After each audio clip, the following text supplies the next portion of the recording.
ആവേശത്തോടെയുള്ള പാണ്ഡ്യയുടെ ആഘോഷം കാണാൻ ഒരുപാട് പേർക്ക് ആഗ്രഹമുണ്ടാകും. കളിയിൽ പ്രധാന പങ്ക് വഹിച്ച താരം കൂടിയാണ് ഹാർദിക് പാണ്ഡ്യ. ശരി തന്നെയാണ്, അതൊക്കെ തെറ്റൊന്നുമില്ല. എന്നാൽ ആ ആഘോഷം അതിര് കടന്നതായി നിങ്ങളിൽ ചിലർക്കെങ്കിലും തോന്നിയിട്ടില്ലേ? ഭൂരിപക്ഷം വരുന്ന ക്രിക്കറ്റ് ആരാധകരും പാണ്ഡ്യക്കെതിരെ തിരിയുകയായിരുന്നു പിന്നീട്.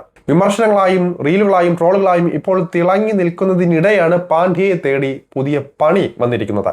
ഇന്ത്യയുടെ T20 ലോകകപ്പിന് ശേഷമുള്ള അതിരുവിട്ട ആഘോഷ പ്രകടനത്തിന് പിന്നാലെ ശരിക്കും കുരുക്കിലായിരിക്കുകയാണ് പാണ്ഡ്യ എന്ന് വേണമെങ്കിൽ പറയാം. ദേശീയ പതാകയെ അപമാനിച്ചെന്ന് ചൂണ്ടിക്കാട്ടി അദ്ദേഹത്തിനെതിരെ പരാതി വരികയും അതിന്മേലുള്ള നടപടികളും പോലീസ് ആരംഭിച്ചു കഴിഞ്ഞു. ഞായറാഴ്ച രാത്രിയാണ് അഹമ്മദാബാദിലെ നരേന്ദ്രമോദി സ്റ്റേഡിയത്തിൽ നടന്ന കലാശപ്പോരിന് പിന്നാലെ ദേശീയ പതാകയും തോളിൽ കെട്ടി ഗ്രൗണ്ടിൽ ഹാർദിക് പാണ്ഡ്യയുടെ ആഘോഷ പ്രകടനം നടന്നത്.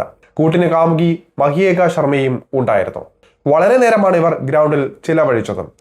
എന്നാൽ ആഘോഷം പതിയെ അതിര് കടന്നു. പതാകയെ കറക്കിയും പിന്നീട് അത് വെച്ച് ശരീരം തുടയ്ക്കുന്ന തരത്തിൽ ആംഗ്യം കാണിച്ചുമൊക്കെയായിരുന്നു ഹാർദിക് തന്റെ ആഘോഷം പ്രകടിപ്പിച്ചത്. അതേസമയം ഇത് പുതച്ചു നടന്ന പാണ്ഡ്യ തന്റെ കാമുകിയായ മഹിയേകയുമായി അടുത്തിടപഴകുന്ന ദൃശ്യങ്ങൾ വന്നതോടെയാണ് ശരിക്കും പിടി വീണത്. ഹൈലൈറ്റ്സുകളിലും മറ്റും ഈ രംഗം ആദ്യം പുറത്തു വന്നിരുന്നുവെങ്കിലും പിന്നീട് അത് റിമൂവ് ചെയ്തു.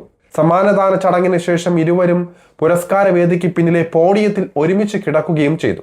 ഈ സമയങ്ങളിലെല്ലാം ഹാർദിക് പാണ്ഡ്യ ദേശീയ പതാക പുതച്ചിരുന്നതാണ് താരത്തെ ഇപ്പോൾ വെട്ടിലാക്കിയിരിക്കുന്നത്. ദേശീയ പതാകയെ ഹാർദിക് അപമാനിച്ചെന്ന് ചൂണ്ടിക്കാണിച്ച അഭിഭാഷകനായ വാജിദ് ഖാനാണ് ബംഗളൂരുവിലെ ശിവാജി നഗർ പോലീസ് സ്റ്റേഷനിൽ പരാതി നൽകിയത്. ഹാർദിക്കിനെതിരെ കേസ് ഉൾപ്പെടെയുള്ള കാര്യങ്ങളിലേക്ക് പോലീസ് കടന്നതായിട്ടാണ് വിവരം ലഭിക്കുന്നത്.